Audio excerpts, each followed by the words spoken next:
पूरी शिव महापुराण में 24,000 श्लोक में कहीं पर नहीं लिखा कि तुम 5 किलो दूध चढ़ाओगे तो शंकर जी प्रसन्न होंगे, 10 किलो दूध चढ़ाओगे तो प्रसन्न होंगे। इतना जरूर लिखा है, शंकर भगवान ने विष पिया था और विष की तपन को शांत करने के लिए गाय का दूध शंकर जब भगवान पर चढ़ाया गया था, जिससे गौ माता के दूध से विष की तपन कम हो जाए। विष की तपन कम हो जाए, उसके लिए दूध समर्पित है। और बहुत अच्छे से समझिएगा,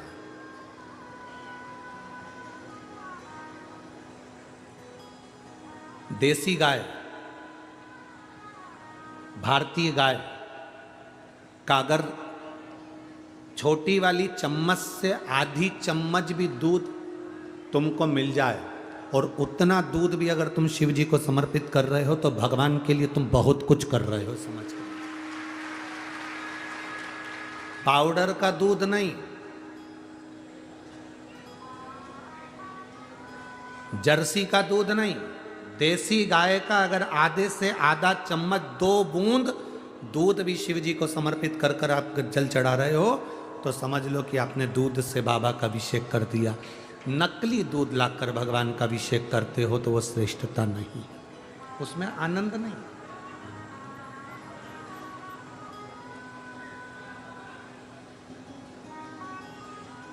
उसमें आनंद की अनुभूति नहीं है। देसी गाय का आधी चम्मच दूध भी सुख देता है, आधी चम्मच। शिव महापुराण में यह भी कहीं नहीं लिखा कि तुम भगवान को 108 या 1008 या 1008 बेलपत्र समर्पित करोगे तो शिव जी प्रसन्न हो जाएंगे। शिव महापुराण की कथा तो यहां तक कहती है, एक बेलपत्र की पत्ती को आप अगर बीच में से, ये एक बड़ी पत्ती, उसके बीच में 2 पत्ती और 2 पत्ती के बीच में जो गैप है, बीच पत्ती में, इस पत्ती और 2 पत्ती के बीच में जो जगह है, अगर आप इस पत्ती को यहां से स्पर्श कर कर, इस पत्ती को यहां से स्पर्श कर कर शंकर भगवान के शिवलिंग पर अगर आप श्री शिवाय नमस्तुभ्यम कहकर, पंचाक्षर मंत्र नमः शिवाय कहकर, षडाक्षर मंत्र ओम नमः शिवाय कहकर यदि शंकर के शिवलिंग पर समर्पित करते हो तो वो 108 बेलपत्र का काम कर जाती है। पकड़ने का स्थान देखिए,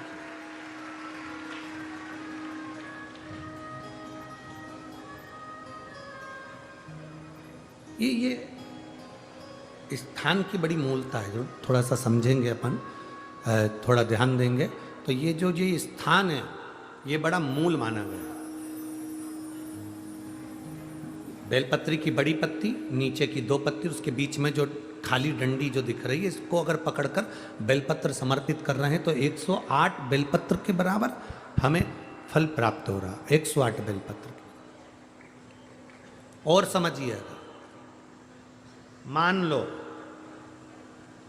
आपके पास में ना पीला चंदन है, ना लाल चंदन है, ना अक्षत है, ना पुष्प है, ना कोई सामग्री है, ना दिया है लगाने के लिए। शंकर जी के मंदिर में लोटा भर के जल लेकर गए हो, आज तुम्हारे पास में हो सकता है जल भी नहीं है, लोटा भी नहीं है, तो जिस शंकर जी का दर्शन करने गए हो उन्हीं की बेलपत्र को उठाओ और बेलपत्र को उठाने के बाद पहले अपने हथेली पर रखो, अपना हाथ रखकर बाबा से प्रार्थना कर कर बेलपत्री की मध्य पत्री, आगे वाली पत्ती को पकड़कर अगर वो बेलपत्र हम शिव जी को समर्पित करते हैं तो हमारा पीला चंदन, लाल चंदन, दिया सब बाबा को समर्पित हो जाता है, उस बेलपत्री मिल जाती है। एक बेलपत्री का सुख हमारे जीवन का एक आनंद दे देता है। हम तो यहां तक कहेंगे, अगर कभी जिंदगी में तुम्हें लगे कि गुरुजी मेरा पैसा फंस गया नहीं मिल रहा है, या मेरा पैसा अटक गया नहीं मिल रहा है, या मेरा घर में धन नहीं है, बहुत तकलीफ की ज़िंदगी चल रही है, आप ये बेलपत्री का जो 2 पत्ती है ना, ये 2 पत्ती इस जगह से पकड़कर, आपको लग रहा है कि पैसा नहीं है, काम बहुत बड़ा अड़ा है, बेटे की शादी, बेटी की शादी, या मकान या दुकान, कोई काम अड़ गया, ये 2 बेलपत्री की पत्तियों को पकड़कर अपनी कामना कर कर शिव जी को समर्पित करो और 1 लोटा जल बाबा को चढ़ाना प्रारंभ करो। 20 से 22 दिन इंतजार करना, मेरा बाबा हाथ पकड़कर कुबेर भंडारी भंडार जरूर भरेगा।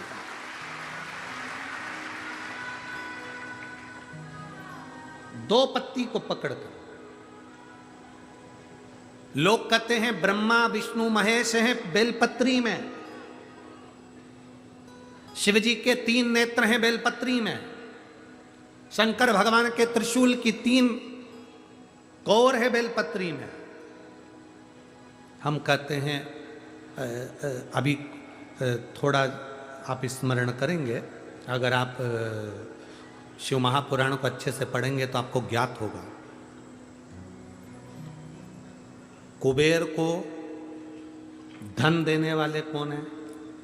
बोलते जाओ जरा जमकर, कुबेर भंडारी, कुबेरेश्वर महादेव, मतलब शिव शंकर कुबेर को धन देते हैं। जिस समय पर भगवान विष्णु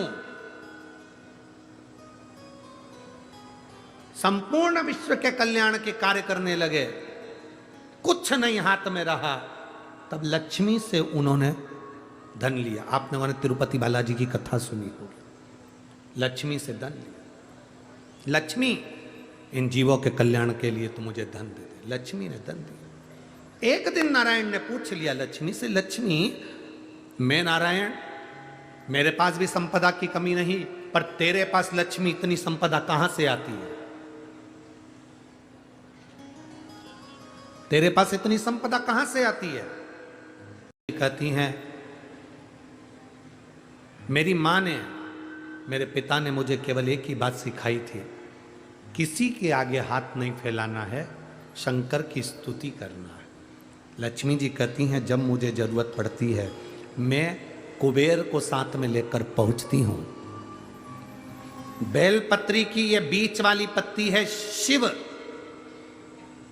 माता लक्ष्मी और कुबेर, उन दोनों के सामने हाथ पसार कर कुबेरेश्वर महादेव से मांग रहे हैं, भगवान शंकर से मांग रहे हैं। लक्ष्मी जी कहती हैं वो शिव मुझे प्रदान करते हैं दोनों हाथों से, और मैं वो लेकर आती हूं जनमानस के कल्याण की। जब हम शिव जी को बेलपत्र चढ़ाते हैं तो इस तरह से पकड़कर जब हम कामना कर कर चढ़ाते हैं, इन दोनों पत्ती को लक्ष्मी और कुबेर का स्मरण कर कर, कुबेरेश्वर बाबा का स्मरण कर कर जब हम शिव जी को समर्पित, हाँ थोड़ा सा ध्यान देंगे, बेलपत्री की जो डंडी होती है वो शिवलिंग पर जब चढ़ाई जाए तो जब हम 2 पत्तियों को पकड़कर चढ़ाएंगे तो इस डंडी का मुख, जहां अशोक सुंदरी की जगह है जहां से पानी बहता है, इस डंडी का मुख उस ओर होना चाहिए, बस इतना जरूर इसमें, और डंडी का मुख उस ओर हो जहां पानी बहता है।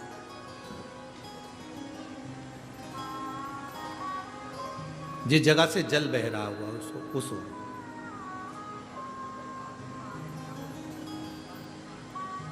20-22 दिन प्रैक्टिकल करना। सियोर वाला महाराज कहीं झूठ तो नहीं बोल रहा है? पकड़ना चाहिए, अगर झूठ बोले तो तुरंत पकड़ लो। हे महाराज, अगला पत्र तुम ऐसे ही भेज देना, ओ महाराज झूठ बोले थे तो पकड़ना चाहिए। कहीं सियोर वाला महाराज ने झूठ तो नहीं कह दिया?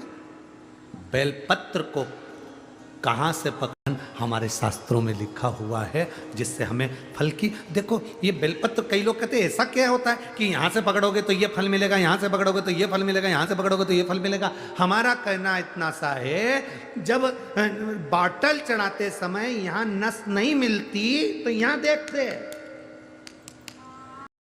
बॉटल चढ़ाते समय यहां नस नहीं मिलती तो यहां देखते,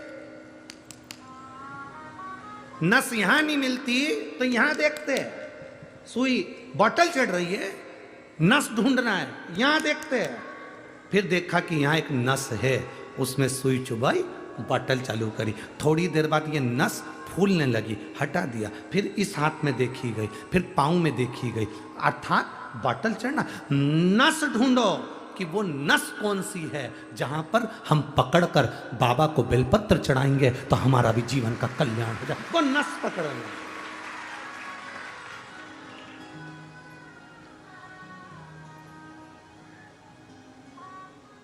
पहले के लोगों क्या भगवान की पूजन नहीं करते थे? करते थे। पहले के लोग क्या शंकर के मंदिर नहीं जाते थे? जाते थे। पहले के लोग क्या बेलपत्र नहीं चढ़ाते थे? पर उनको यह नहीं ज्ञात था कि जल चढ़ाने से क्या फल होता है। उनको नहीं ज्ञात था कि जल पीने से क्या फल मिलता है, बेलपत्र खाने से क्या फल मिलता है, शिव जी को बेलपत्र चढ़ाने का क्या फल मिलता है। पहले पूजा का विधान इतना लंबा था कि लोग डरते थे, इतनी लंबी पूजन में हम कैसे बैठेंगे, क्या करेंगे, इतना सारा सामान कहाँ से लाएंगे, इतना सारा सामान कैसे लाएंगे, पैसा कितना खर्चा होगा। पर शिव महापुराण जब से आप सुन रहे हैं, पूजा का विधान सरल हो गया। सारी समस्या का हल एक लोटा जल हो गया। कोई ढोंग नहीं, कोई प्रपंच नहीं, कुछ मत लाओ।